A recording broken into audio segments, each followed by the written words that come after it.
I got so much motherfucking design on right now. Break it down, bring it back, make it clap. I got 3 old thoughts, still go out, wear that thing. Bitches on my line, and you know.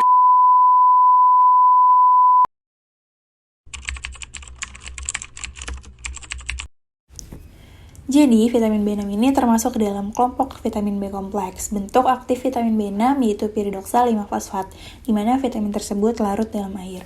Berperan sebagai koenzim untuk membantu memperlancar proses metabolisme karbohidrat, lemak, dan protein yang akan berujung pada pelepasan energi. Dan yang terakhir, vitamin B6 ini sumbernya berasal dari sayur-sayuran. Oke, kita langsung bahas yang pertama ya teman-teman, yaitu mengenai bentuk dari vitamin B6. Bentuk vitamin B6 atau piridoksin ini ada 3, yaitu yang pertama piridoksin atau PN. Nah, bentuk piridoksin ini merupakan bentuk yang paling kuat aktivitas biologisnya. Kemudian yang kedua ada piridoksal atau PL, dan yang ketiga ada piridoksamin atau PM. Setelah kita tahu apa aja bentuk dari vitamin B6, selanjutnya teman-teman pasti bingung kan, mau dibawa kemana vitamin B6 dari sumber yang kita makan selama ini. Vitamin B6 akan dibawa oleh organ dan jaringan dalam plasma dalam bentuk PLP atau piridoksal fosfat. Pada tingkat rendah, PL terikat oleh albumin. Dalam eritrosit, PLP dan PL terikat pada hemoglobin. Penyerapan PLP plasma dalam jaringan membutuhkan 5-fosfat, sedangkan PL harus segera tersedia. Sebelum diserap oleh jaringan atau transfer antar kompartemen, sel membran fosfatase mengubah PLP menjadi PL. Nah, dalam proses transportasinya, vitamin B6 ini membutuhkan yang namanya reseptor.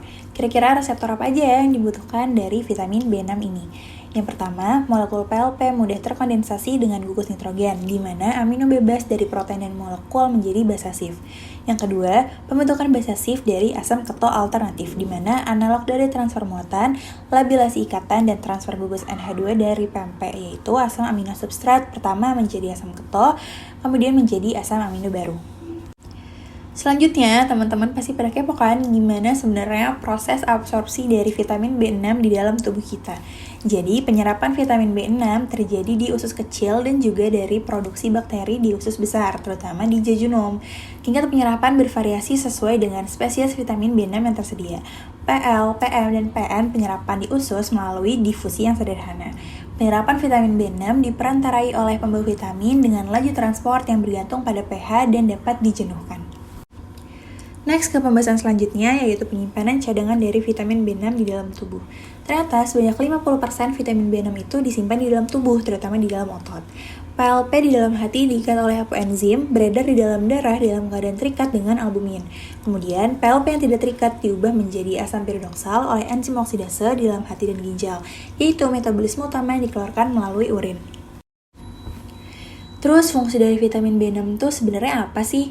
Nah, fungsi dari vitamin B6 yang pertama yaitu sebagai metabolisme energi, di mana piridoksin membantu pembuatan energi dari karbohidrat dan protein. Yang kedua, berperan dalam sintesis asam nukleat, di mana PLP dari vitamin B6 sebagai koenzim dalam sintesis asam nukleat. Yang terakhir, berperan dalam sintesis sistein dan homosistem, di mana vitamin B6 penting untuk sintesis heme dan hemoglobin. Dan defisiensi B6 menyebabkan sel darah merah kecil. Oh iya, kalau kita kurang mengkonsumsi vitamin B6 akan mengalami beberapa gangguan loh, seperti contohnya gangguan metabolisme protein, gangguan pertumbuhan, gangguan fungsi motorik dan kejang, anemia, penurunan pembentukan antibodi, peradangan lidah, dan defisiensi berat, di mana hal tersebut menyebabkan kerusakan pada sistem saraf pusat. Sebenarnya kekurangan vitamin B6 ini jarang terjadi. Kalaupun terjadi, biasanya dikarenakan oleh konsumsi obat-obatan tertentu, kemudian konsumsi alkohol, mengalami penyakit kronik, dan gangguan absorpsi. Tapi nggak cuma kekurangan konsumsi vitamin B6 aja loh yang akan menimbulkan efek di dalam tubuh. Ternyata kelebihan vitamin B6 dalam jangka waktu yang lama akan menyebabkan kerusakan saraf yang tidak bisa diperbaiki, dimulai dengan kesemutan pada kaki, mati rasa pada tangan, dan akhirnya tidak mampu bekerja. Nah, gimana nih teman-teman? Setelah dapat informasi yang banyak tadi, jadi udah pada paham kan mengenai metabolisme vitamin B6 dan dampak apa yang akan terjadi pada tubuh ketika mengalami kelebihan ataupun kekurangan dari konsumsi vitamin B6. Semoga apa yang sudah dijelaskan tadi dapat bermanfaat dan menjadi pengetahuan baru untuk teman-teman semua.